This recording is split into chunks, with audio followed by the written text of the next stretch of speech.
modular distance learning, online distance learning, TV-based and radio-based instruction. Yan lamang ang ilan sa mga pamamaraan upang patuloy na maihatid ng mga guro ang dekalidad na edukasyon sa mga mag-aral ngayong panahon ng pandemya. Ang kagawaran ng edukasyon ay patuloy na gumagawa ng mekanismo upang mapalawak at mapagyabong pa ng mga mag-aral ang kanilang kaalaman. Kaakibat nito ang hamon sa kung paano mabibigyan ng technical na tulong ang mga guro sa kanilang pagtuturo. Ang kagawaran ng edukasyon ay naglabas ng DepEd Memorandum No.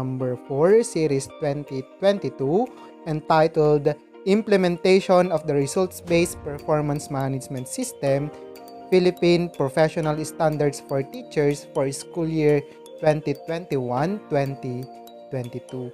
Nakapaloob sa memorandum na ito ang guidelines sa kung paano ba oobserbahan ang mga guro para sa taong panuruang 2021-2022. Sa videong ito, ating tatalakayin ang iba't ibang alternative classroom observations and their corresponding guidelines. Welcome to Marla. Legendary! Legendary! Legendary! Legendary!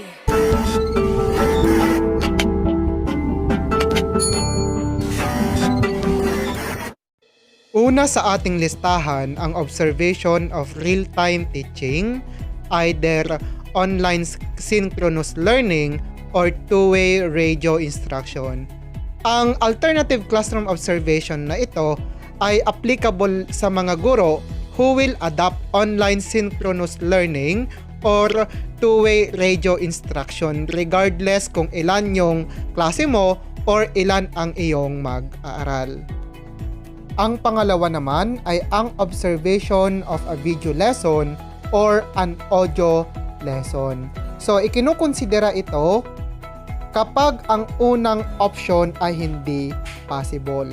So, this applies to teachers who will adopt online asynchronous learning or audio lesson in any of their classes and learners.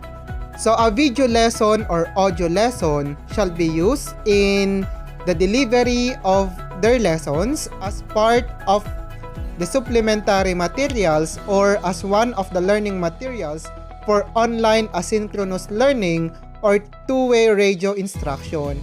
It is not the same as the video lesson for TV-based instruction or audio lesson for radio-based instruction that the central office, the regional office, or the division office produces. So a video lesson or audio lesson must be SLM-based or MELC aligned. A teacher can use any recording device to record herself or himself while teaching a lesson. So a video lesson or audio lesson can be stored in a cloud. Example given, Google Drive or any storage device such as flash drive, or uploaded to an online classroom such as Google Classroom or a learning management system. Ang ikatlo ay applicable para sa mga guro who will adopt pure modular learning, either print or digital, radio-based instruction, and TV-based instruction. Yan ang observation of a demonstration teaching via learning action cell. So this will be considered kapag ang option 1 at option 2 ay hindi posible. Ang panghuli, observation during limited face-to-face classes in low-risk areas. So this shall only apply to authorized public and private schools that are located in minimal or low-risk areas based on the criteria set by the Department of Health and pass the school safety assessment of the Department of Education. Authorized public and private schools that are allowed to conduct limited face-to-face classes shall follow the usual classroom observation protocols subject to strict observance of COVID-19 health and safety precautions and prevailing community quarantine. This time, pag-usapan naman po natin ang frequently asked questions na may kaugnayan sa classroom observations. So, ang unang tanong, what are the alternative classroom observations for school year 2021-2022? So, nabanggit po natin kanina na meron pong 4 na options.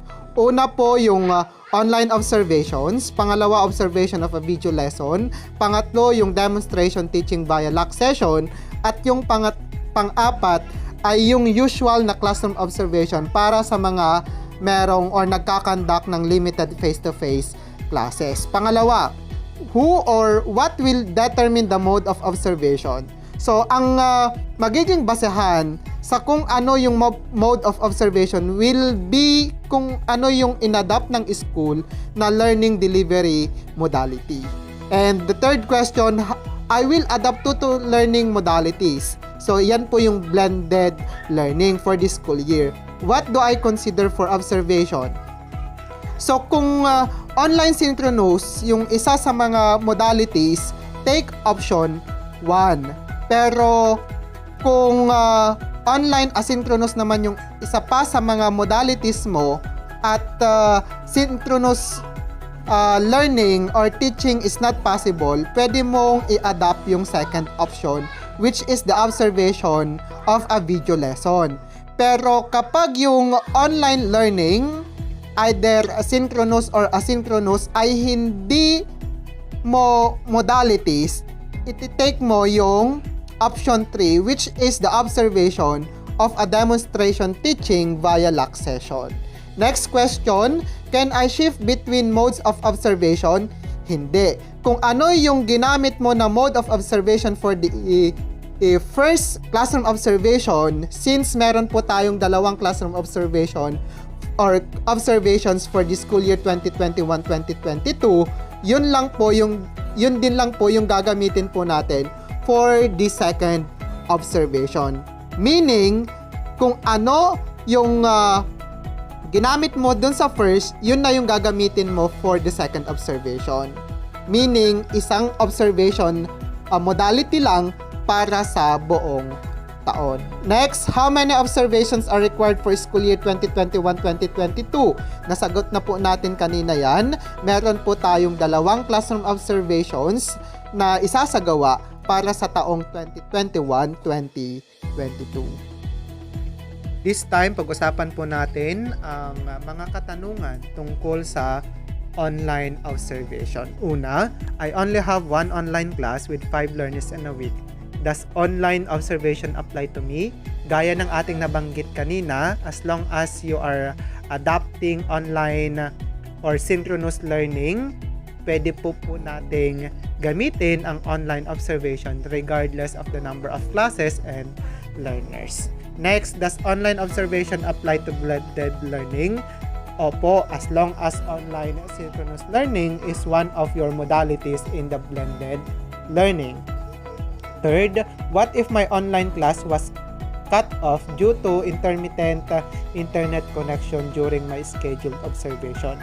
Pwede po bang i-reschedule ang online observation? Opo. So, pwede po nating i-reschedule yung observation with our observer or observers. So, ilang factors na outside sa performance ng mga guro, such as poor internet connection and sudden power outage, should not be graded against the teacher. Last question, can I submit a recording of my online teaching if my internet is perennially unstable? Opo. So this can be discussed with your observer. Ang mga sumusunod na mga katanungan naman ay may kaugnayan sa observation of a video lesson. So how do I create a video lesson? So, pwede nyo pong i-record yung inyong sarili habang kayo'y nagtuturo ng isang lesson using any video recording device. Pwede po bang mag-submit ng video lesson na hindi ginamit sa any of my classes? No. A video lesson must have been used in your lesson delivery as part of your supplementary materials or as one of your learning materials for online asynchronous learning. Pwede bang gamitin yung video lesson na ginamit sa TV-based instruction? Hindi po. The video lesson is a teacher-made learning material used for online asynchronous learning. How do I let my observers access my video lesson intended for observation? Pwede nyo pong bigyan ng access yung mga observers sa mga storage po ninyo kung saan po ninyo in-upload or in-store yung inyong video lesson. Mga katanungan naman na may kaugnayan sa observation of a demonstration teaching via learning action cell. Unang tanong, in what learning modality does observation of a demonstration teaching via learning action cell apply? So nabanggit po natin ito kanina. So pwede po nating gamitin ito or this observation applies to teachers who adopt the pure modular learning, radio-based instruction, and TV-based instruction na modality po. Why is Slack utilized for teaching observation? So this may be the best time to use Slack as an opportunity for both ratees and observers to discuss collegially strategies in improving the teaching and learning processes, especially in addressing challenges in learning delivery brought by the pandemic. Last but not the least, mga questions naman na may kaugnayan sa observation during limited face-to-face classes in low-risk areas. Can I be observed in a physical classroom setting? Yes, provided that your school is one of the selected public or private schools that successfully passed the school safety assessment for the conduct of limited face-to-face classes. Schools that did not pass the school safety assessment is not allowed to conduct any on-site classroom observation. Next question, how many observers can be present during the conduct of the on-site classroom observation? It is recommended that 2 to 3 observers sit for an observation provided that usual protocols on physical distancing are strictly observed. However, if challenges in schedules or availability or any potential issue on the safety of the teacher or observer or learner is foreseen, one observer shall be allowed. So gaya ng ating nabanggit po kanina, there will be 2 classroom observations for the entire school year. So yung unang classroom observations should be conducted between September 2021 and February 2022. I'm not that so sure relative to yung term po na between. So kapag sinabi kasi nating between, hindi kasali yung September and February. So most probably, the classroom observation should have been conducted from October to January. But if your observers will consider, pwede po siguro nilang i-considera din yung mga classroom observations na nakandak na noong September at February. And yung second classroom observation should be conducted between March 2022 and July 2022. And the additional information po kasi,